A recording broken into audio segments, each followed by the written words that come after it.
Jangan lupa subscribe agar tidak ketinggalan kisah-kisah rumah tangga penuh emosi, pelajaran hidup, dan kisah penuh pelajaran setiap hari.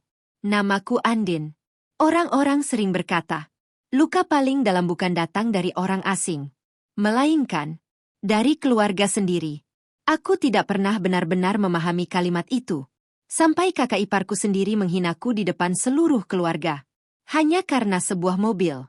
Aku menikah dengan suamiku, Dimas, 8 tahun yang lalu. Kami bukan pasangan yang hidup bergelimang harta. Namun kami selalu berusaha hidup sederhana. Suamiku bekerja sebagai seorang arsitek. Sedangkan aku menjalankan usaha desain interior kecil-kecilan dari rumah. Awalnya hanya menerima pesanan tetangga. Lalu perlahan berkembang melalui media sosial. Aku tidak pernah membayangkan. Usaha kecil itu akhirnya menjadi sumber penghasilan terbesar dalam keluarga kami. Meski begitu, aku tidak pernah suka memamerkan apa yang kami miliki. Aku masih memakai tas lama, masih sering memasak sendiri, dan lebih nyaman mengenakan pakaian sederhana daripada barang bermerek. Sayangnya, kesederhanaanku justru sering dianggap sebagai tanda bahwa aku tidak punya apa-apa, terutama oleh kakak iparku, Ratna. Ratna adalah kakak perempuan Dimas. Suaminya seorang kontraktor. Mereka hidup cukup berada. Setiap acara keluarga, Ratna selalu datang dengan pakaian mahal, perhiasan yang mencolok, dan mobil baru yang hampir setiap tahun berganti. Ia senang menjadi pusat perhatian, dan lebih senang lagi, membandingkan hidupnya dengan orang lain. Sejak pertama kali aku menjadi menantu keluarga itu, Ratna seolah tidak pernah benar-benar menerimaku. Ia sering berkata sambil tertawa, Dimas itu dulu banyak yang suka. Sayang pilih perempuan biasa. Kalimat itu selalu diucapkannya seolah hanya bercanda. Namun aku tahu, ada penghinaan yang disembunyikan di balik senyumnya. Aku memilih diam. Karena bagiku, tidak semua ucapan harus dibalas. Suamiku sering meminta maaf. Maaf ya, Din. Kak Ratna memang begitu. Aku hanya tersenyum. Tidak apa-apa. Selama Dimas selalu berada di sampingku, aku merasa cukup. Beberapa tahun terakhir, usaha desain interiorku berkembang jauh lebih cepat. Aku mulai menangani proyek rumah mewah, kafe, kantor, bahkan beberapa villa. Sebagian besar klien datang dari rekomendasi pelanggan lama. Aku bersyukur. Namun, aku sengaja merahasiakan semuanya dari keluarga besar. Aku tidak ingin keberhasilanku menjadi bahan pembicaraan. Suatu hari, perusahaanku memberikan bonus yang tidak pernah kubayangkan. Aku akhirnya membeli sebuah mobil keluarga. Mobil itu memang tidak semewah mobil-mobil sport milik Ratna. Tetapi, itu adalah mobil impianku sejak lama. Aku membelinya dengan hasil jerih payahku sendiri. Tanpa cicilan. Tanpa bantuan siapapun. Dimas bahkan berkata sambil tersenyum, ini hadiah yang pantas buat kerja kerasmu. Aku hanya memeluknya. Karena bagiku, mobil itu bukan lambang kemewahan, melainkan pengingat bahwa setiap perjuangan akan selalu menemukan jalannya. Beberapa minggu kemudian, keluarga besar mengadakan acara ulang tahun ayah mertua. Semua diminta berkumpul di rumah orang tua. Aku dan Dimas datang sedikit terlambat karena masih menyelesaikan pekerjaan. Begitu mobil kami memasuki halaman, beberapa anggota keluarga langsung menoleh. Mobil baru ya? Wah, bagus juga. Aku hanya tersenyum sambil mengangguk.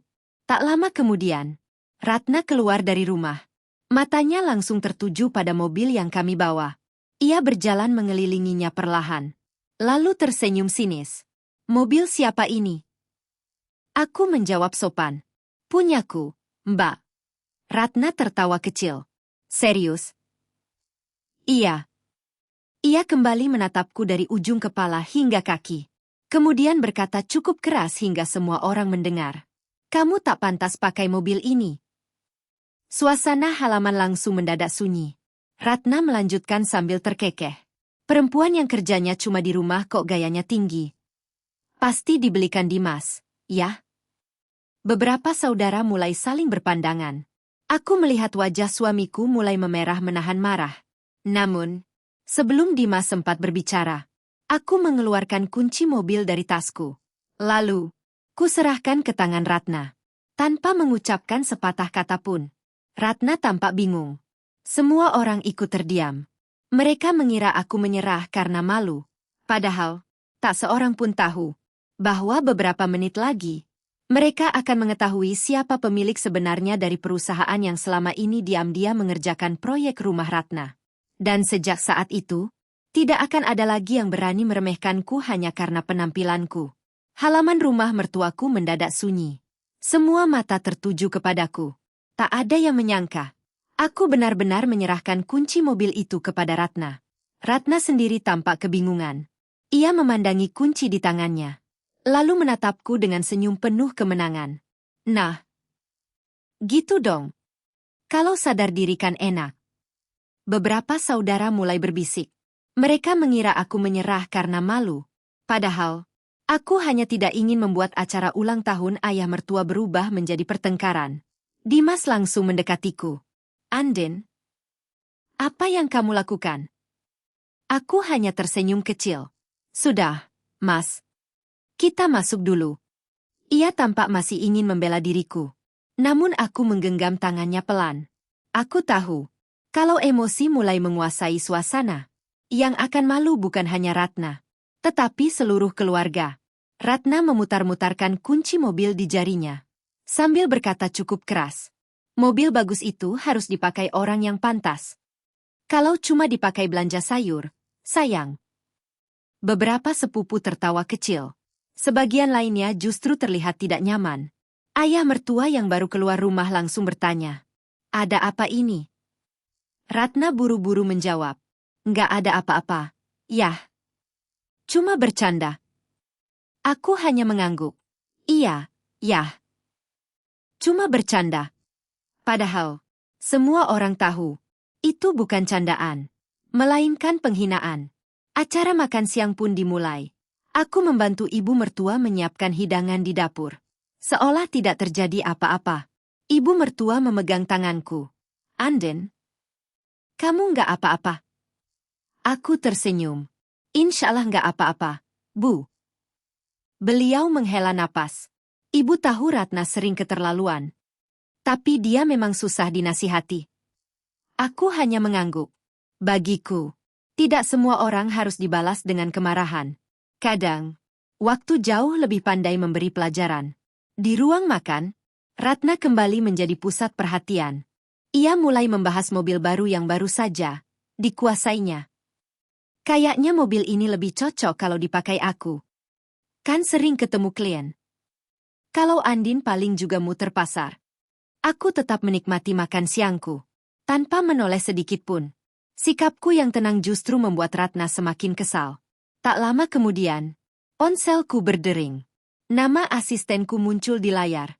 Aku meminta izin sebentar untuk mengangkat telepon. Selamat siang, Bu Andin. Iya, Rika. Tim dari proyek Grand Permata sudah sampai. Mereka menunggu persetujuan ibu untuk desain akhir. Aku menjawab pelan. Nanti sore saya datang. Baik, Bu. Pak Budi juga ingin bertemu langsung. Aku mengangguk. Baik. Telepon pun selesai. Aku kembali ke meja makan. Tak menyadari, Ratna sempat mendengar sebagian percakapan itu. Ia langsung tertawa. Wah. Andin sekarang sok sibuk ya. Proyek apa sih? Aku menjawab singkat. Kerjaan biasa. Ratna menggeleng sambil tersenyum sinis. Jangan terlalu dibesar-besarkan. Desain rumah tetangga juga disebut proyek. Beberapa orang kembali tertawa kecil.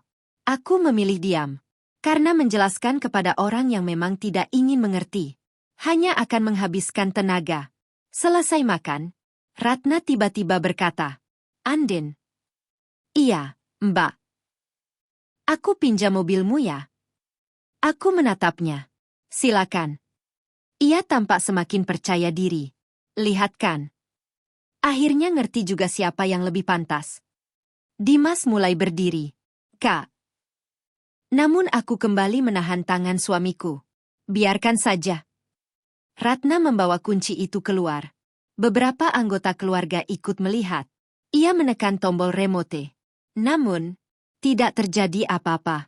Ia mencoba lagi. Tetap tidak ada respons. Ratna mulai mengernyit. Loh. Ia menekan berkali-kali. Mobil tetap diam. Beberapa orang mulai saling berpandangan. Ratna kembali masuk ke rumah. Kok nggak bisa? Aku tersenyum tipis. Karena itu hanya kunci cadangan. Ratna langsung terdiam. Kunci utama ada di saya. Suasana mendadak hening. Untuk pertama kalinya. Senyum di wajah Ratna menghilang. Belum sempat ia berkata apa-apa. Sebuah mobil hitam berhenti di depan rumah. Seorang pria berusia sekitar 50 tahun turun dengan tergesa-gesa. Ia membawa beberapa map besar. Begitu melihatku, ia langsung menghampiri. Maaf mengganggu, Bu Andin. Karena ibu sulit dihubungi, saya sekalian datang. Aku mengenal beliau, Pak Budi. Salah satu pengembang terbesar yang menjadi klien tetap perusahaanku. Aku tersenyum. Silakan, Pak. Namun, yang membuat seluruh keluarga terdiam adalah ketika Pak Budi berkata dengan penuh hormat, Direktur sudah menunggu keputusan Ibu. Tanpa tanda tangan Ibu, proyek perumahan senilai puluhan miliar itu tidak bisa dimulai. Sendok di tangan Ratna hampir terjatuh. Ia menatapku dengan wajah pucat. Sementara Dimas hanya tersenyum kecil. Karena akhirnya, rahasia yang selama ini kami simpan rapat mulai terbuka sedikit demi sedikit. Dan Ratna sama sekali belum tahu bahwa proyek yang sedang dibicarakan Pak Budi adalah proyek renovasi rumah mewah milik keluarganya sendiri. Suasana ruang tamu berubah seketika. Semua orang memandang ke arah Pak Budi, lalu bergantian menatapku. Tak ada lagi suara tawa. Tak ada lagi bisikan yang sejak tadi memenuhi ruangan. Yang terdengar hanya keheningan. Pak Budi tampak belum menyadari bahwa kedatangannya membuat seluruh keluarga terkejut. Beliau membuka map yang dibawanya. Bu Andin, ini revisi desain fasad dan interior untuk proyek Grand Permata. Saya sudah membawa semua gambar yang Ibu minta. Aku mengangguk pelan. Baik, Pak. Nanti sore saya pelajari. Pak Budi tersenyum lega. Syukurlah. Klien kami memang maunya Ibu yang menangani langsung. Ratna mulai terlihat gelisah. Ia masih berdiri sambil menggenggam kunci cadangan yang tadi kuberikan. Ayah mertua akhirnya bertanya, Andin, memangnya kamu kerja apa sebenarnya? Aku tersenyum sopan. Saya punya perusahaan jasa desain interior dan konsultasi pembangunan rumah. Yah. Beliau tampak terkejut. Perusahaan? Aku mengangguk. Alhamdulillah. Sudah berjalan hampir 6 tahun. Ruangan kembali sunyi. Ratna langsung menyela. Ah.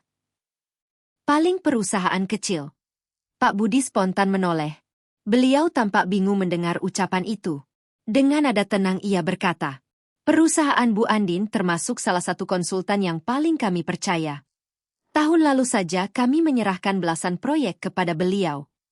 Kalau Bu Andin menolak, kami biasanya ikut menunda proyek. Wajah Ratna perlahan berubah pucat. Pak Budi kembali membuka map. Maaf ya, Bu. Direktur juga titip pesan. Beliau berharap Ibu bisa hadir saat penandatanganan minggu depan. Aku mengangguk. Insya Allah saya datang. Beliau lalu berpamitan. Sebelum pergi, ia sempat menyalami Dimas. Luar biasa, Pak. Bapak beruntung punya istri seperti Bu Andin.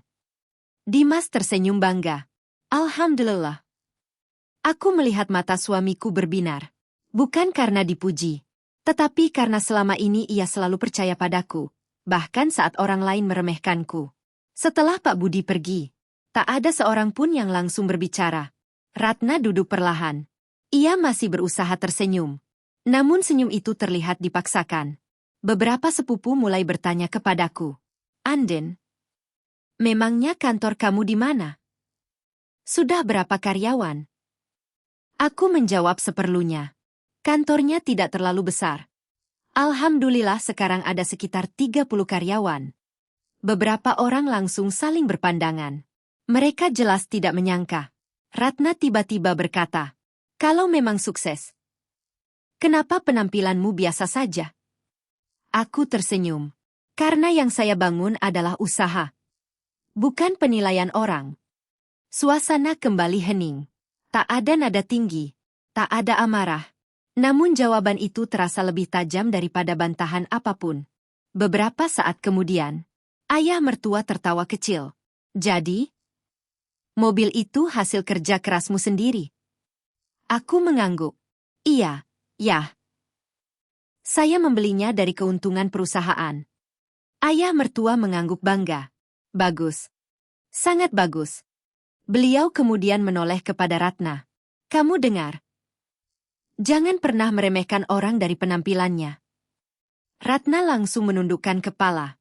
Untuk pertama kalinya, ia tidak membantah. Acara keluarga kembali berjalan. Namun suasananya sudah berbeda. Beberapa saudara yang sebelumnya hanya berbincang dengan Ratna, kini justru mendatangiku. Mereka bertanya tentang usaha, tentang bagaimana aku memulainya dari rumah. Aku menjawab semuanya dengan sederhana. Karena bagiku, keberhasilan bukan sesuatu yang harus dipamerkan, melainkan disyukuri. Saat sore menjelang, aku dan Dimas berpamitan pulang. Sebelum masuk ke mobil, Ratna tiba-tiba menghampiri. Andin. Aku menoleh. Iya, Mbak. Ia mengulurkan kunci cadangan yang sejak tadi masih dipegangnya. Ini. Aku menerimanya sambil tersenyum. Terima kasih. Ratna tampak ingin mengatakan sesuatu. Namun kata-kata itu tidak juga keluar. Akhirnya ia hanya mengangguk pelan. Di perjalanan pulang, Dimas menggenggam tanganku. Kamu hebat. Aku tertawa kecil. Aku nggak melakukan apa-apa. Kamu bahkan nggak membela diri. Aku memandang keluar jendela. Ada orang yang baru percaya setelah melihat bukti. Kalau begitu, biarkan bukti yang berbicara. Dimas tersenyum. Itulah yang paling aku kagumi dari kamu. Aku mengira kejadian hari itu telah selesai. Aku mengira Ratna akan berhenti meremehkanku. Ternyata aku salah. 2 hari kemudian, Ratna datang ke kantorku. Bukan untuk meminta maaf, melainkan membawa sebuah proposal yang mengejutkan. Ia ingin bekerja sama dengan perusahaanku. Namun, ia belum tahu bahwa proposal yang dibawanya menyangkut sebuah proyek yang sejak awal sudah memiliki banyak masalah. Dan keputusan yang akan kuambil akan menjadi pelajaran terbesar dalam hidup Ratna. 2 hari setelah acara keluarga, aku sedang memeriksa gambar desain di ruang kerjaku. Pagi itu cukup sibuk. Beberapa klien datang silih berganti. Tim arsitek sedang melakukan presentasi, sedangkan bagian administrasi menyiapkan dokumen untuk proyek baru. Tiba-tiba, resepsionis mengetuk pintu ruanganku. Bu Andin. Iya. Ada tamu. Siapa? Resepsionis terlihat sedikit ragu. Katanya, kakak ibu. Aku mengernyit. Kakak. Iya. Namanya Bu Ratna. Aku tersenyum tipis. Tolong persilakan masuk. Tak lama kemudian, Ratna masuk ke ruanganku. Ia mengenakan pakaian yang jauh lebih rapi dibanding biasanya. Senyumnya pun terlihat berbeda. Tak ada lagi tatapan merendahkan. Tak ada lagi nada mengejek. Selamat pagi, Din. Aku berdiri menyambutnya. Pagi, Mbak. Silakan duduk. Ratna memandang sekeliling ruangan. Baru kali ini ia melihat langsung kantorku. Ruangan itu memang tidak mewah, namun tertata rapi. Dinding dipenuhi foto proyek yang sudah selesai. Rak-rak berisi maket bangunan. Dan beberapa penghargaan dari Asosiasi Desain Interior. Aku melihat Ratna membaca satu persatu plakat itu. Wajahnya perlahan berubah. Din? Iya, Mbak. Kamu benar-benar membangun semua ini sendiri. Aku mengangguk sambil tersenyum. Alhamdulillah. Dibantu tim yang hebat. Ratna terdiam beberapa saat, seolah baru menyadari bahwa selama ini ia sama sekali tidak mengenalku. Tak lama kemudian, ia mengeluarkan sebuah map coklat dari tasnya. Aku datang sebenarnya ada perlu. Aku mengangguk. Silakan. Ratna mendorong map itu ke arahku. Suamiku sedang mendapat proyek pembangunan ruko. Kami butuh konsultan desain. Aku ingin perusahaanmu yang mengerjakannya. Aku membuka proposal itu perlahan. Semakin kubaca, semakin banyak kejanggalan yang kutemukan. Anggaran beberapa pekerjaan terlalu rendah. Jadwal pelaksanaan tidak masuk akal. Bahkan, Ada beberapa spesifikasi material yang tidak sesuai standar keamanan. Aku menutup map itu. Mbak. Siapa yang menyusun proposal ini? Tim suamiku. Aku mengangguk pelan. Pantas. Ratna tampak bingung. Maksudnya? Aku menarik napas panjang. Proposal ini harus direvisi hampir seluruhnya. Ratna langsung terlihat tidak senang. Paling cuma masalah kecil. Aku menggeleng. Bukan. Kalau proyek ini dipaksakan, risikonya bukan sekadar rugi, tapi bisa membahayakan bangunan. Ratna mulai diam. Ia tahu, aku tidak sedang mengada-ada. Aku mengambil spidol, lalu mulai memberi tanda merah di beberapa halaman. Di sini salah. Ini juga. Perhitungan struktur ini tidak sesuai.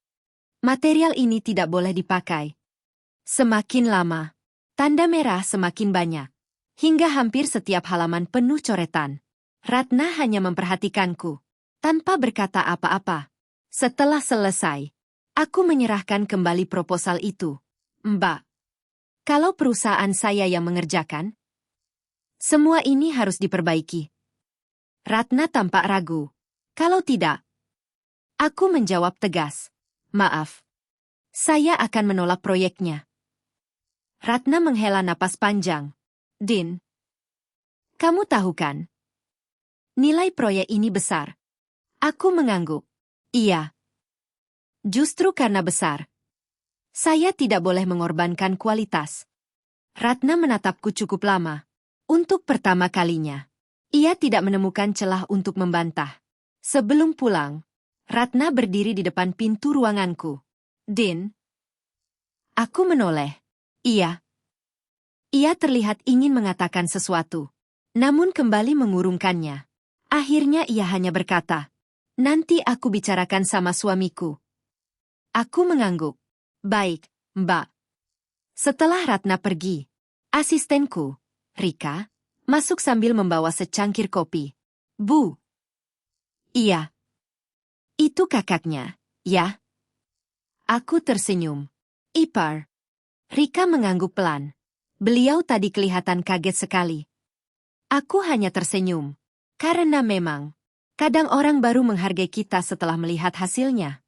Bukan perjuangannya. Malam harinya, Dimas pulang kerja. Aku menceritakan semuanya. Ia tertawa kecil. Jadi akhirnya Kak Ratna datang juga. Aku mengangguk. Kasihan sebenarnya. Kenapa? Proposalnya banyak yang salah. Dimas langsung serius. Berarti kalau dipaksakan, bisa bermasalah. Aku mengangguk. Bahkan bisa berujung gugatan. 3 hari kemudian, ponselku berdering. Ratna menelepon dengan suara panik. Din. Iya, Mbak. Kamu bisa datang sekarang? Ada apa? Proyeknya dihentikan sementara. Tim pengawas menemukan banyak kesalahan. Aku langsung terdiam. Persis seperti yang sudah kuperkirakan. Namun, Ratna belum mengatakan satu fakta penting. Bahwa suaminya kini terancam membayar kerugian dalam jumlah yang sangat besar. Dan satu-satunya perusahaan yang masih dipercaya untuk menyelamatkan proyek itu adalah perusahaanku. Telepon dari Ratna membuatku terdiam beberapa saat. Suara kakak iparku yang biasanya penuh percaya diri, kini terdengar gemetar. Din. Tolong kami. Aku menarik napas pelan. Aku ke sana sekarang. Sesampainya di lokasi proyek, suasana terlihat tegang. Beberapa pekerja berhenti bekerja. Sejumlah petugas pengawas sedang memeriksa bangunan. Aku melihat suami Ratna, Hendra, berdiri dengan wajah pucat sambil berbicara dengan pengawas. Tak jauh dari sana, Ratna berjalan mondar-mandir dengan gelisah. Begitu melihatku, ia langsung menghampiri. Din. Terima kasih sudah datang. Aku mengangguk pelan. Lihat dulu masalahnya. Seorang pengawas menghampiriku. Selamat siang, Bu. Saya sudah sering dengar tentang perusahaan Ibu. Aku tersenyum sopan. Terima kasih. Beliau kemudian menunjukkan beberapa bagian bangunan. Tolong lihat ini. Aku memeriksa gambar kerja. lalu membandingkannya dengan kondisi di lapangan. Tak butuh waktu lama. Aku langsung menemukan sumber masalahnya. Beberapa material diganti dengan kualitas yang lebih rendah. Ukuran beberapa struktur juga diubah. Akibatnya, bangunan tidak lagi sesuai dengan perhitungan awal. Aku menoleh kepada Hendra. Pak, siapa yang menyetujui perubahan ini? Hendra menundukkan kepala. Saya. Kenapa? Supaya biaya lebih hemat. Aku menghela napas panjang. Justru sekarang biayanya akan jauh lebih besar. Ia hanya terdiam. Petugas pengawas kemudian berkata, kalau tidak segera diperbaiki, izin pembangunan bisa dicabut. Ratna langsung menangis. Pak, tolong beri kami kesempatan. Pengawas menggeleng. Keputusan ada pada pemilik proyek. Tak lama kemudian, pemilik proyek datang. Seorang pria parubaya yang langsung menghampiriku. Bu Andin. Aku mengangguk. Benar. Beliau tersenyum lega. Saya pernah melihat hasil pekerjaan perusahaan ibu. Kalau ibu bersedia mengambil alih pengawasan, saya akan melanjutkan proyek ini. Ratna langsung menoleh kepadaku penuh harap. Aku meminta waktu beberapa menit. Kemudian mengajak Hendra dan Ratna berbicara di ruang rapat kecil. Aku membuka kembali proposal lama mereka. Mbak. Mas. Masalah proyek ini bukan hanya soal desain, tetapi soal keputusan mengurangi kualitas material. Hendra mengangguk pelan. Saya salah. Aku melanjutkan. Kalau perusahaan saya mengambil alih, ada syarat. Ratna buru-buru berkata. Apapun. Aku menatap mereka bergantian. Pertama, semua material yang tidak sesuai harus diganti. Kedua, tidak boleh ada lagi perubahan tanpa persetujuan tim kami. Ketiga, seluruh proses harus transparan. Hendra langsung mengangguk. Saya setuju. Ratna juga mengangguk tanpa berpikir panjang. Aku kemudian berkata pelan. Masih ada satu syarat lagi. Mereka langsung menatapku. Apa? Aku tersenyum tipis. Mulai hari ini, jangan pernah lagi menilai seseorang dari penampilannya. Ruangan mendadak sunyi. Ratna langsung menundukkan kepala. Air matanya perlahan jatuh. Din, aku minta maaf. Maaf karena selama ini selalu meremehkan kamu. Maaf karena mempermalukan kamu di depan keluarga. Aku benar-benar malu mengingat semua ucapanku. Aku melihat wajahnya. Tak ada lagi kesombongan yang dulu selalu terlihat. Yang ada hanya penyesalan. Aku tersenyum. Aku sudah memaafkan, Mbak. Ratna terkejut. Benarkah? Iya. Tapi, jadikan ini pelajaran. Karena ucapan yang menyakitkan kadang membekas jauh lebih lama daripada luka. Ratna mengangguk sambil menangis.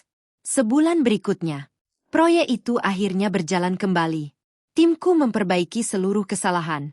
Bangunan selesai tepat waktu. Pemilik proyek merasa puas. Bahkan memberikan kontrak baru kepada perusahaan kami. Sementara Hendra belajar untuk tidak lagi mengambil jalan pintas demi keuntungan sesaat. Namun, masih ada satu hal yang belum selesai. Ayah mertua menghubungiku beberapa hari kemudian. Beliau ingin mengadakan makan malam keluarga. Katanya, ada sesuatu yang ingin disampaikan Ratna di depan semua orang. Di rumah yang sama. Di halaman yang sama, tempat ia pernah berkata dengan lantang, kamu tak pantas pakai mobil ini. Dan kali ini, semua orang akan mendengar kalimat yang tidak pernah mereka bayangkan keluar dari mulut Ratna. Seminggu kemudian, seluruh keluarga kembali berkumpul di rumah ayah dan ibu mertua. Suasananya hampir sama seperti beberapa minggu sebelumnya. Meja makan dipenuhi berbagai hidangan. Anak-anak berlarian di halaman. Para saudara saling bercengkerama. Namun, ada satu perbedaan yang sangat terasa. Ratna tidak lagi menjadi orang yang paling banyak berbicara. Ia justru terlihat lebih banyak diam. Aku datang bersama Dimas. Kami memarkir mobil di tempat yang sama. Tempat ketika Ratna pernah berkata dengan suara lantang, kamu tak pantas pakai mobil ini. Kalimat itu masih kuingat dengan jelas. Tetapi, aneh rasanya. Aku sudah tidak lagi merasakan sakit hati. Karena waktu dan kenyataan telah menjawab semuanya. Setelah makan malam selesai, ayah mertua berdiri. Beliau mengetuk gelas pelan. Sebentar. Ayah ingin mengatakan sesuatu. Semua orang langsung menoleh.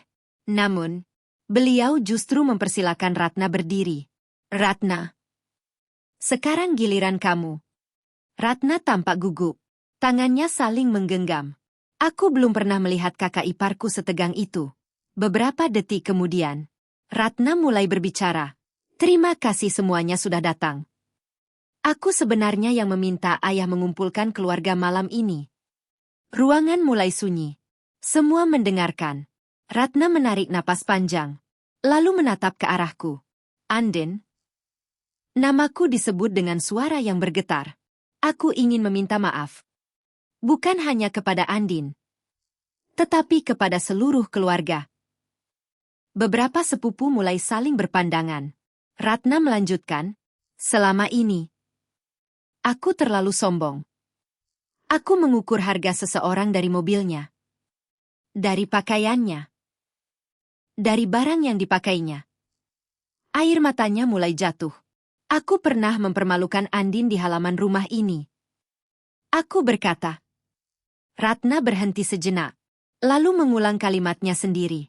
Kamu tak pantas pakai mobil ini. Suasana menjadi sangat hening. Ratna menundukkan kepala.